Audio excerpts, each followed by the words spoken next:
Hello everybody, welcome to another book video. Happy Valentine's Day. This is my Valentine's Day book video. The heart earrings, the romancy Pride and Prejudice sweatshirt, the roses, it's all coming together. I personally think that all year round is the perfect time to read romance books because that's pretty much all I read.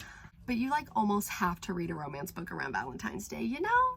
It just feels right. So I thought that I would do a video where I suggest what book you should read or reread for Valentine's Day. But the way I'm going to do this is based off of the book boyfriends in the books. These are all romance books, obviously, and I'm going to be presenting them kind of like a game show. They're going to be contestants. I'll tell you some qualities about them, a quote that they've said, and then I'll do the reveal of who they are, what book they're from, and I'll put timestamps where you can either just watch it all the way through, contestant reveal, etc. Or you can watch all the contestants and then all the reveals and then make your choice from there. So, without further ado, our first contestant. Some good qualities about contestant number 1 is he will put in the effort. No matter what it is, he is going to go the extra mile and he is willing to put in the work. Alongside that, he's thoughtful and loyal.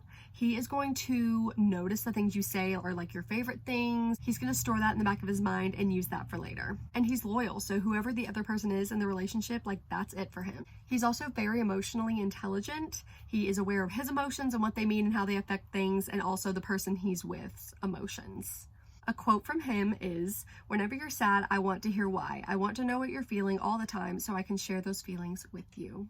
And now the reveal. Contestant number 1 is Nicholas from You Deserve Each Other. This is one of my favorite romance books, rom-coms, just books in general of all time. I love this book. It's a second chance romance between this engaged couple, and their relationship starts off great, and then they start just kind of resenting each other, and they're both waiting for the other to break it off, but neither of them wants to be the one to do it.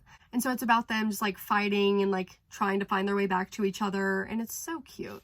And yeah, like I said, Nicholas he's going to put in the effort, he's emotionally intelligent, and he's thoughtful and loyal. So if that sounds good to you, he's your man. And moving on to contestant number 2. Contestant number 2 is very different from contestant number 1. I would say they're completely opposite vibes. Contestant number 2 is very persistent. When he wants something, he's gonna get it, or he's going to work for it until he gets it. He's big. I think that is the word that describes him the most times in the book. Large frame, muscular, tall, just big. And he's very protective. He has some choice words with people who mess with his girl. But he can be sweet too. A quote by him is, "I'm starting to understand that you can make time for the things that matter."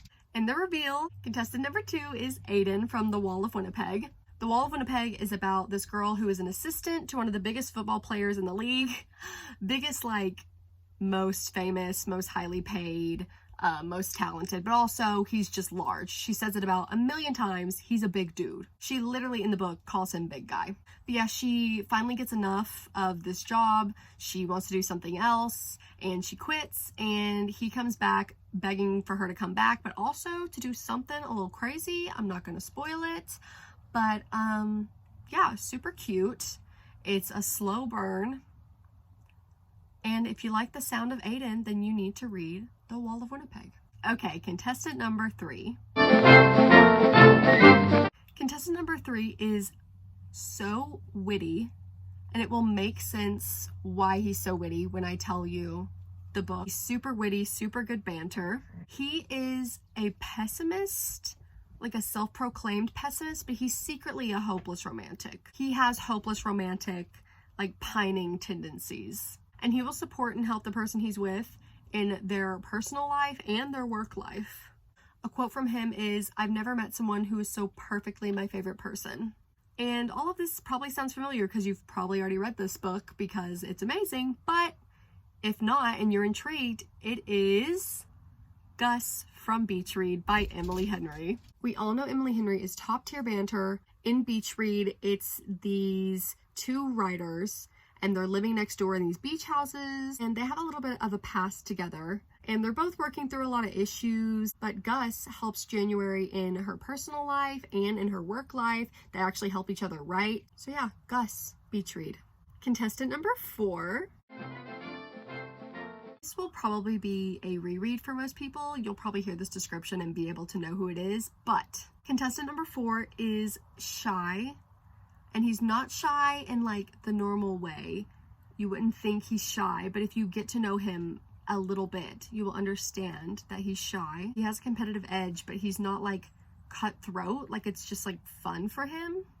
And he will take care of the person he's with when they're sick, because he does do that. A quote from him is, "I wanted you here because I always want you with me." And contestant number 4 is none other than Joshua Templeman from The Hating Game. I forget how much I love this book. I need to reread it because it is just so cute. It is like the enemies to lovers workplace rivals book.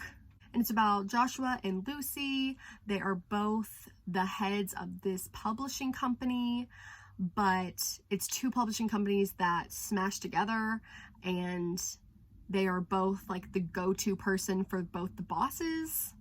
And there's obviously banter and sabotage, and then they fall in love. I like Joshua a lot. So yeah, you should probably just reread The Hating Game anyway because it's so good, but if that sounds good to you, Joshua is your Valentine. Okay, last but not least, contestant number 5. Contestant number 5 is hardworking. He is constantly undertaking a project. He always notices the little things the person he's with likes and doesn't like, and he will go out of his way to make sure it's to their liking. And he will run miles in the pouring rain to make sure you're okay when he sees there's an ambulance near your house. A quote from him is, "I didn't know enough to dream you, but somehow you came true anyway." If that's not enough to convince you, then I don't know what will be. But contestant number 5 is Archer from Archer's Voice. Archer is so sweet. Archer's Voice is about this girl named Bree. Her dad passes away, and she just needs to get away from everything. So she goes to this small town in Maine, and there she meets Archer. Archer is mute. He can't talk. He had an injury from the past, and he can no longer speak. He speaks through sign language. Bree just happens to know sign language because her dad was deaf. And so everybody in the town is like, oh, he's strange, like you don't want anything to do with him, but she's intrigued by him, and of course they fall in love. But yeah, Archer is very, very good to Bree. He's super, super sweet.